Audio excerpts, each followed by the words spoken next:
I can explore and understand the features of a comic. Hello again. Today we're going to be talking about what makes a comic a comic. If you think about when we talked about Greek myths and the features of a Greek myth, we talked about how they often had themes of love or tragedy, how they often had mythical creatures, how they often had gods and goddesses. Today we'll talk about the features, things that are common to comic strips. I don't want you to read this comic strip, I just want you to look at it. What do you notice about it? What sets it apart from a chapter book, for example? I want to guide your eyes to something which might seem too obvious to mention. The fact that everything is in a box. What else do you notice about this one? Let me guide your eyes a little with my laser pointer. Is there something different between the two things I've just circled? Let's have a look at another. What do you notice about this one? What's this yellow box here? What's the difference between that yellow box and one of these white things? And one last one to look at. What do you notice at the top of the page? And what's going on here?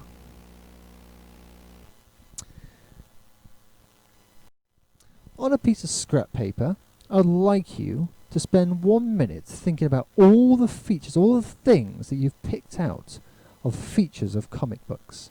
Pause the video now and do that, and then continue playing it.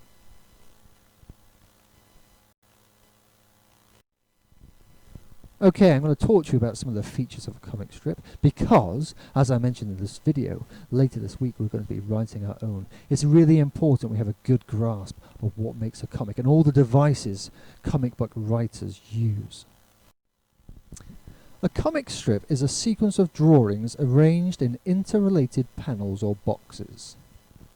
That means that just like a book, we read it from left to right and from top to bottom. But more than that, it means that it really matters what happens in the box and how it relates to what happens in the box before. Each box serves to move the story or the action along. The story is written in a short narrative. We don't have lots and lots of description like we do in chapter books. This is shown through caption boxes. Have a look there. These yellow boxes. This acts as the narrator of the story. They tend to be coloured and they show the difference between what's being said and what's happening in the story. They serve to move the story along. Speech bubbles are usually round or square shapes with a tail pointing to the character's mouth, indicating that the character is speaking out loud.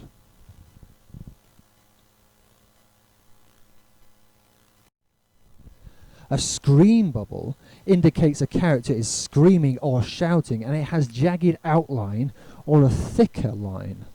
The letters are usually larger or bolder than normal.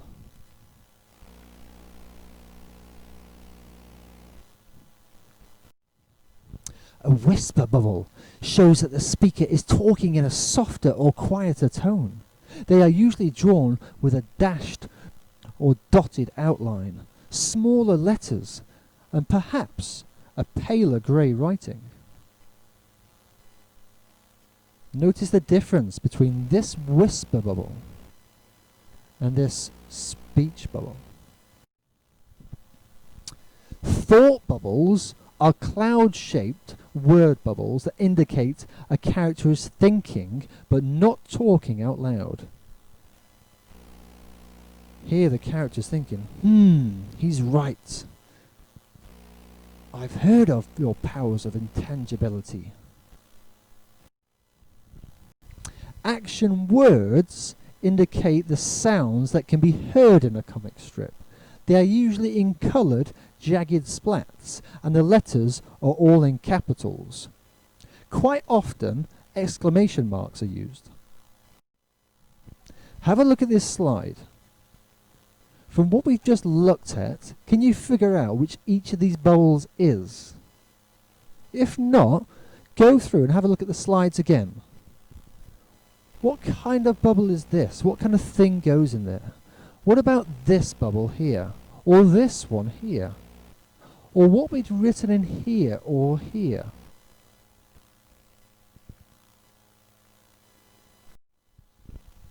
I'm going to draw your attention one more time to a caption box, because they are super important, and they'll be super important in your comic strips this week.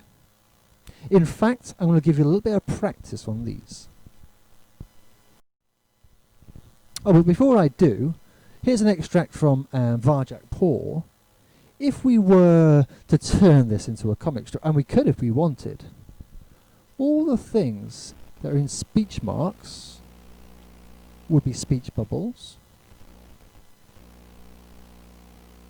and anything that isn't would be description. Like here, Varjak felt strangely disappointed.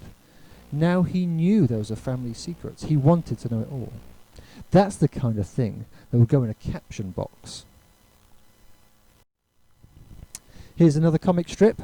Notice how there are lots of caption boxes to move the story along, as well as some beautiful illustrations and some speech.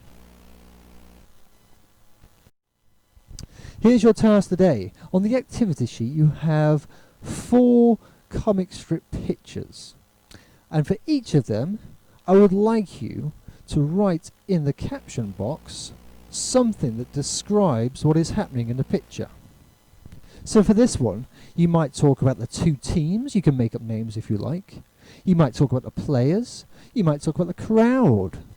You might say the crowd watched on as Joe Bloggs carried the ball towards the dead ball line. Something like that. And once you've done the caption box, have a think about what each character might be saying.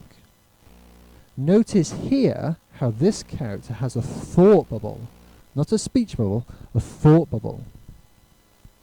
If you don't have a printer at home, that's absolutely fine. You don't need to print these out. Just look at them and on a piece of paper write down what you would say for each character. You can draw the pictures if you want to. Do the same for each of the comic strips. Notice here we have 2 boxes. So you'll have to think about what's happening in this picture, write a caption here, and how the action has moved along. What's changed between the 2 pictures? What's happening now? And what is being screamed by this character in this scream bubble? And what is this lady who looks like she's despairing? What is she saying?